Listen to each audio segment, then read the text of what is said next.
Hello students, in this video we are going to learn how to find LCM of 72 and 108 by prime factorization method. So let's start by factorizing the two numbers in a single ladder. So 72 and 108 both are even numbers. We can divide these two numbers by 2.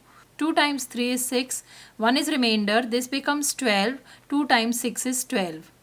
2 times 5 is 10 and 2 times 4 is 8. Again both the numbers are even, so we are going to use 2 to divide the two numbers. 2 times 1 is 2, 1 is remainder, this becomes 16, 2 times 8 is 16.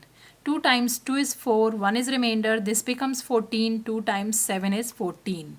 Now 18 is an even number, we can use 2 to divide 18, and 27 is an odd number, it is not fully divisible by 2, so we are going to write it as is. So 2 times 9 is 18 and 27 will be as is. Now 9 and 27 both are odd numbers, we can use the next prime number 3 to divide the two numbers. 3 times 3 is 9, 3 times 9 is 27. 3 times 1 is 3, 3 times 3 is 9 and 3 times 1 is 3.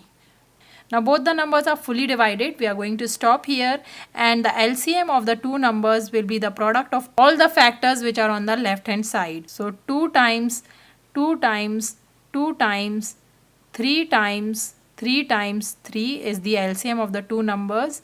The LCM is 2 times 2 is 4, 4 times 2 is 8, 8 times 3 is 24 and 3 times 3 is 9. So 24 times 9, let's multiply it. 9 times 4 is 36, 3 is carried over, 9 times 2 is 18, 18 plus 3 is 21.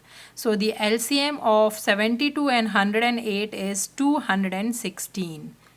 So this is how we find the LCM of two numbers using prime factorization method. I hope this video is helpful to you. If you like the video, please hit the like button and subscribe to my channel for more math videos. Thanks for watching.